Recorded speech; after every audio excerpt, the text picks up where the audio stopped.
ఆమె ఆల్రెడీ పెద్ద పోస్టులోనే ఉన్నారు. అయితే ఆ పదవీ కాలం మరో నెల రోజుల్లోపే ముగియబోతోంది. దీంతో మరో పెద్ద పోస్టుపై కన్నేశారట ఆ మేడం గారు. ఆ కారణంగానే తెలంగాణ మహిళా కమిషన్ చైర్మన్ పదవీ కాలం ముగిసినా ఇప్పటి వరకు పదవిలో ఉన్న నాయకురాలికి ఎక్స్టెన్షన్ ఇవ్వకుండా, కొత్త వారిని అపాయింట్ చేయకుండా జాప్యం చేస్తున్నారన్న టాక్ నడుస్తోంది. ఇంతకీ ఉమెన్ కమిషన్ చైర్మన్ పోస్టుపై కన్నేసింది ఎవరు? ఆ పదవిని తన కూతురుకు ఇప్పించుకునేందుకు స్కెచ్ వేస్తున్న పెద్ద ఆయన ఎవరు?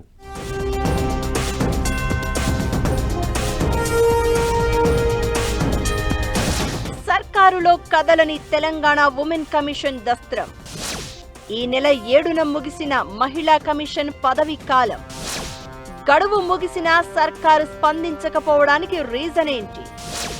ఉమెన్ కమిషన్ చైర్మన్ పోస్టుపై ఆ పెద్దాయన కూతురి కన్ను పడిందా?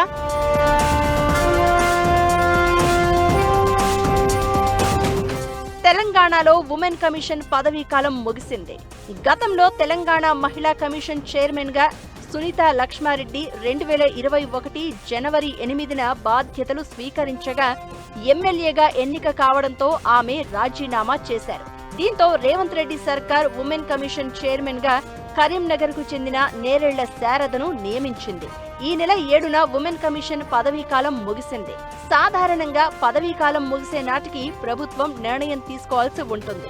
అయితే గడువు ముగిసి వారం రోజులు గడుస్తున్నా ఉమెన్ కమిషన్ నియామకంపై రేవంత్ ప్రభుత్వం ఎలాంటి నిర్ణయం తీసుకోకపోవడం చర్చనీయాంశంగా మారింది.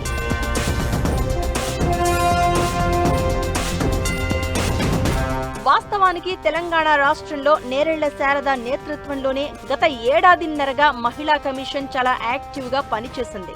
కాలేజీల్లో విద్యార్థినుల సమస్యలపై క్షేత్రస్థాయి పరిశీలనతో రాష్ట్రంలో ఉమెన్ కమిషన్ పై నమ్మకం పెంచింది.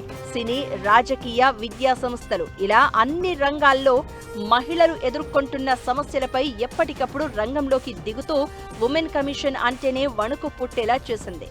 గతంలో ఎన్నడూ లేని విధంగా ఏకంగా మాజీ మంత్రి కేటీఆర్, సినీ నటుడు శివాజీ లాంటి వారు కూడా ఉమెన్ కమిషన్ ముందు హాజరై సంజాయిషీ ఇచ్చుకున్న సందర్భాలు ఉన్నాయి. అయితే ఇప్పుడు రాష్ట్రంలో మహిళా ఐఏఎస్ల అంశం వివాదాస్పదంగా మారిన సమయంలో మహిళా కమిషన్ యాక్టివ్ గా లేకపోవడం అధికార వర్గాల్లో కూడా చర్చనీయాంశంగా మారింది. ఉమెన్ కమిషన్ యాక్టివ్ గా ఉంటే ఈ కేసులోనూ కీ రోల్ పోషించేదన్న చర్చ సాగుతోంది. దీంతో అసలు సర్కార్ ఉమెన్ కమిషన్ ను ఎందుకు నియమించడం లేదనేది హాట్ టాపిక్ గా మారింది. ఈ జాప్యానికి పెద్ద కారణమే ఉందనే టాక్ నడుస్తోంది. ఇప్పుడు ఓ పెద్ద పోస్టులోనే ఉన్న తన కూతురు పదవీ కాలం మరో నెలలోపే ముగియనుందట. దీంతో తన కూతురుకు ఉమెన్ కమిషన్ పదవిని ఇప్పించేందుకు ఓ పెద్ద ఆయన పావులు కదుపుతున్నట్లు గుసగుసలు వినిపిస్తున్నాయి. రాష్ట్ర ప్రభుత్వ సలహాదారుగా ఉన్న ఆయన కూతురును ఉమెన్ కమిషన్ చైర్మన్ గా చేసేందుకే ఈ జాప్యం జరుగుతున్నట్లు తెలుస్తోంది. ఈ క్రమంలోనే మహిళా కమిషన్ దస్త్రానికి సెక్రటరియేట్ లో గ్రహణం పట్టిందట. ఇప్పటికే పెద్ద పోస్టులో ఉన్న ఆమె పదవీ కాలం వచ్చే నెలలో ముగుస్తుంది.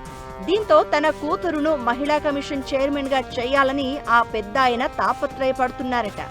వాస్తవానికి ఉమెన్ కమిషన్ చైర్మన్ పదవీ కాలం 3 ఏళ్లు కాగా గత చైర్మన్ సునీత లక్ష్మారెడ్డి రాజీనామా తర్వాత కేవలం ఏడాదిన్నర పదవీ కాలం మాత్రమే ప్రస్తుత చైర్మన్ నేరెళ్ల శారదకు దక్కింది. దీంతో ఆమెకు మరోసారి ఎక్స్టెన్షన్ ఖాయమని అంతా భావించారు. అయితే ఈ పోస్టుపై ఆ పెద్దాయన కూతురు ఫోకస్ చేయడంతో నేరెళ్ల శారదకు ఎక్స్టెన్షన్ రాలేదనే ప్రచారం సాగుతోంది.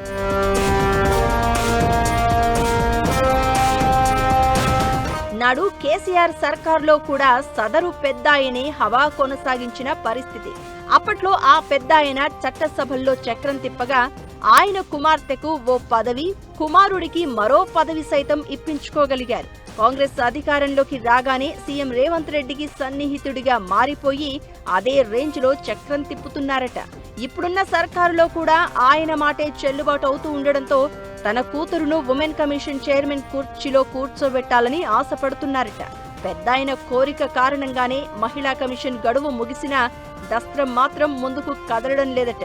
ఎవరి కుర్చీ ఆశలు ఎలా ఉన్నా రాష్ట్రంలో మహిళా సమస్యలు, హక్కుల కోసం యాక్టివ్ గా పనిచేయాల్సిన మహిళా కమిషన్ పై సర్కార్ వెంటనే నిర్ణయం తీసుకోవాలన్న అభిప్రాయం వినిపిస్తోంది. అలాగే మొదటి నుంచి కాంగ్రెస్ పార్టీ కోసం పనిచేసిన మహిళకే అవకాశం ఇవ్వాలన్న డిమాండ్ కూడా చాప కింద నీరులా పెరిగిపోతోంది. దీనిపై ఎప్పుడు ఎలాంటి నిర్ణయం వెలువడుతుందో చూడాలి మరి.